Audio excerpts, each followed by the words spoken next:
Hey, what's going on, everyone? It's B. Avery here for another episode of Just My Opinion. Thank you so much for tuning in. I do appreciate it. And if you haven't liked this video, please give me that thumbs up and consider subscribing. And with this episode of Just My Opinion, we are talking Superman and Lois, which debuted on the CW network last week. Spoiler recap. Yes, I did say spoilers, meaning that I'm going to spoil this episode up, down, left, right, in, and out as if you've already seen it. So if you don't want to be spoiled, please subscribe to my channel, go watch the episode and come back because I don't want to ruin anything for you. Now, if you're new to my channel, please know that I am a big martial arts fan and a comic book fan as well. Those are my two top most anticipated forms of entertainment ever. And so with this right here, I was like, okay, let me go ahead and give this a try because I do love superhero comic book stuff. You know, I'm a casual fan of Superman. Of course, I know all about him. Of course, he's in the DC, like everybody knows.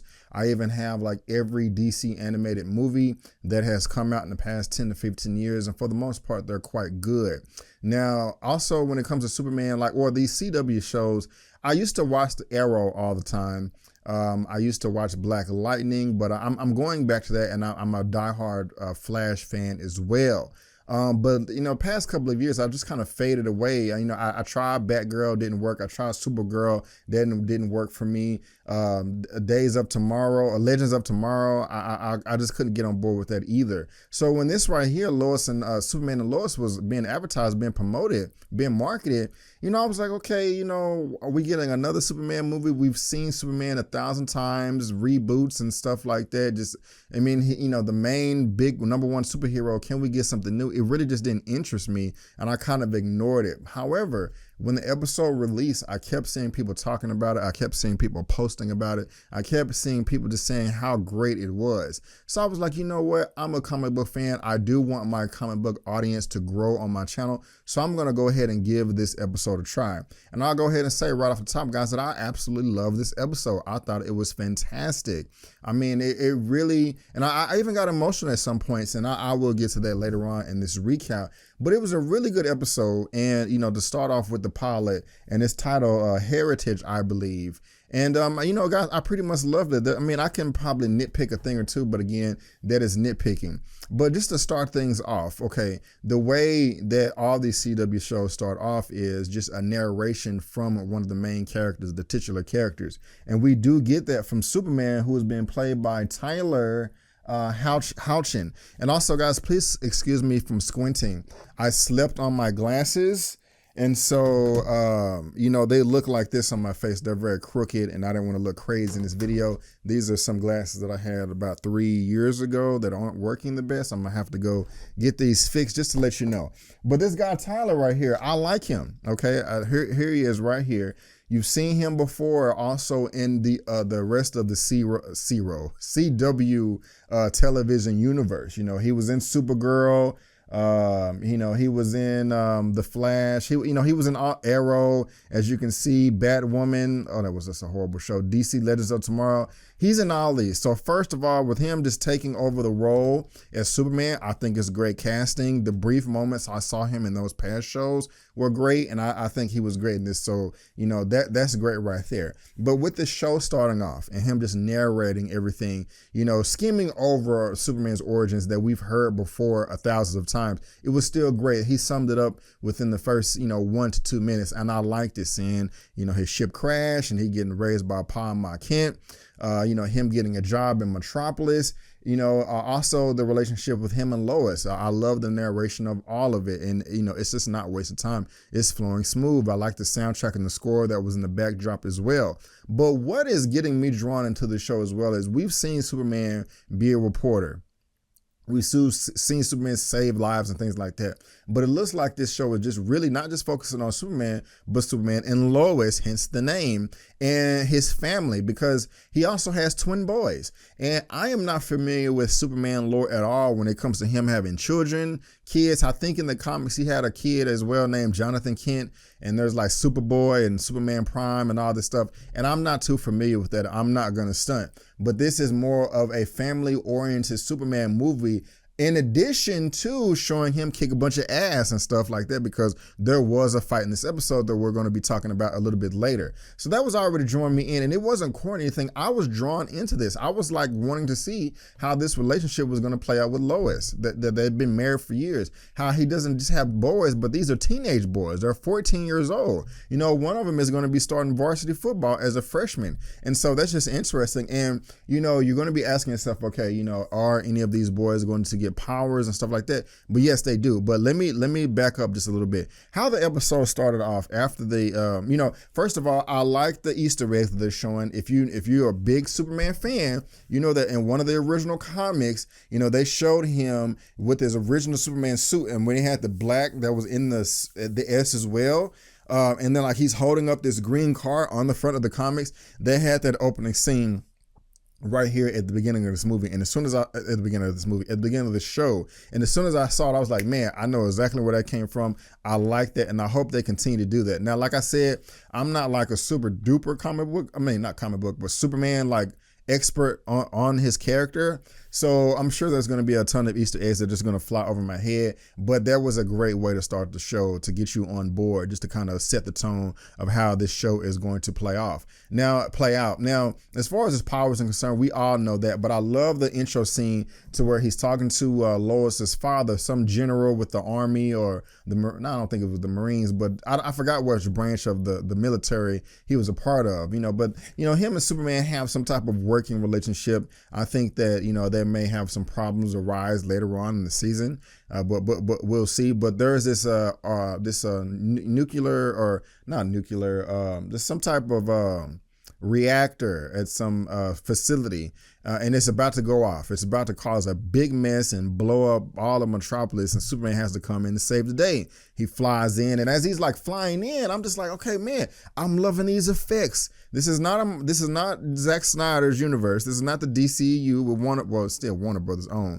but you get what I'm trying to say. This is not like a Hollywood budget, but the budget still works. It still looks good. It's still quality. It's not like crap.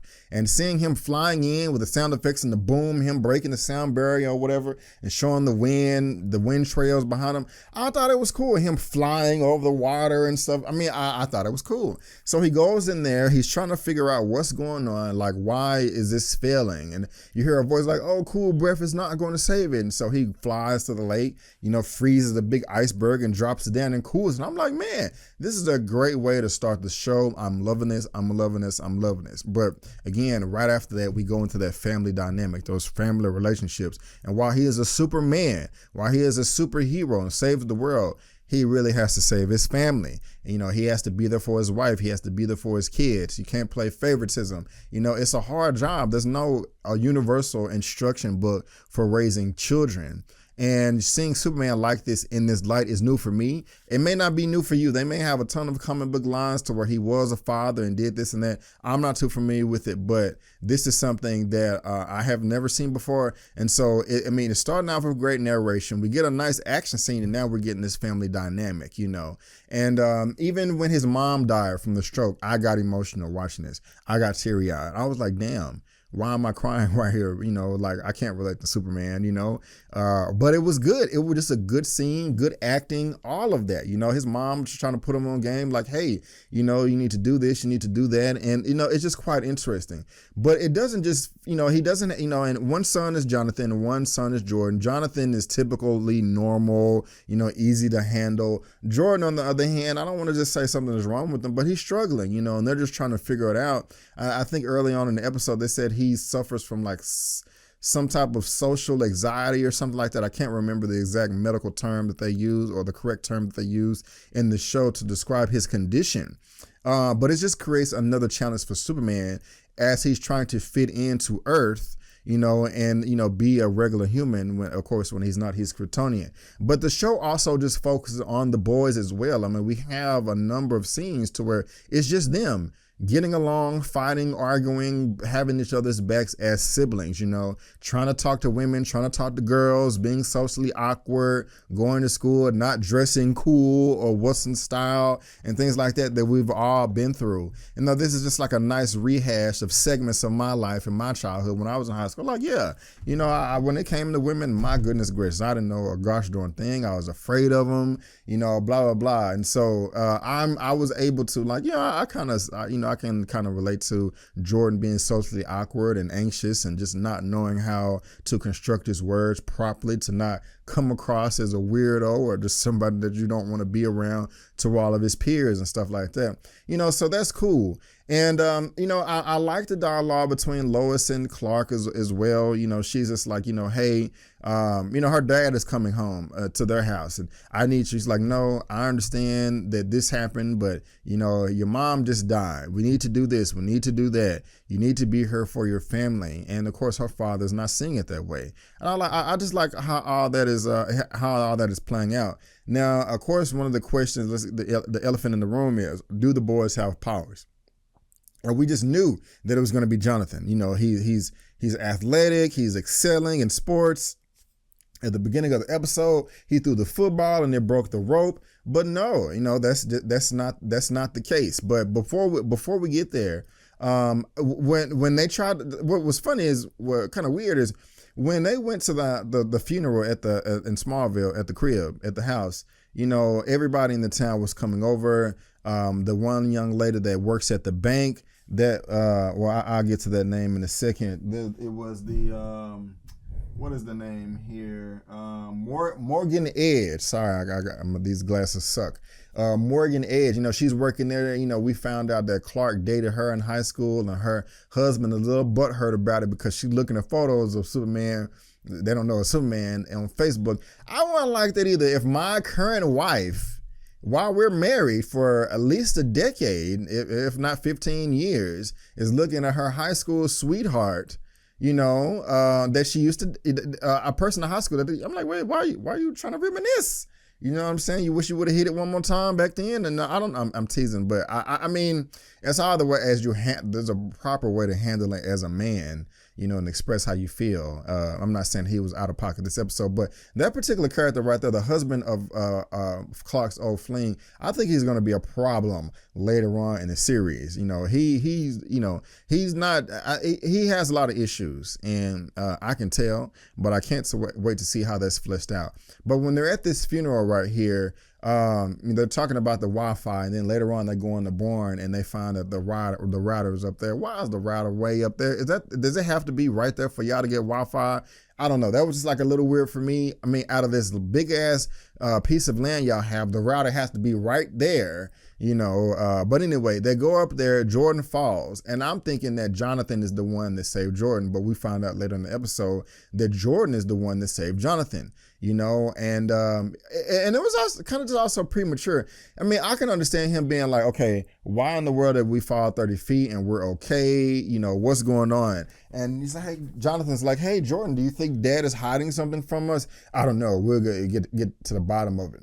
That was just a bit premature to me. I mean, it would have been different. It should have been more sequence of events that happened for him to lead up to him being so inquisitive and just trying to find out, what's going on. But, that I'm not going to make a big deal of that. But they go down there and they find the ship, and then they come outside and running and screaming, Dad, you got an alien spaceship, and what's going on? And this whole time, Lois and Clark don't know if they should tell the boys. Clark don't want to. Lois does. I think they should. But Jordan is tripping. Well, both Jordan and Jonathan are tripping, because I'm like, wait a minute. If I found out my daddy got superpowers, are you serious? You don't understand how excited I would be. Dad, let's go flying. Let's go do this. Let's go do that. I'll be doing all kind of backflips of happiness, but they are not able to take it well. Of course they come around later on, but anyway, that was a thing right there.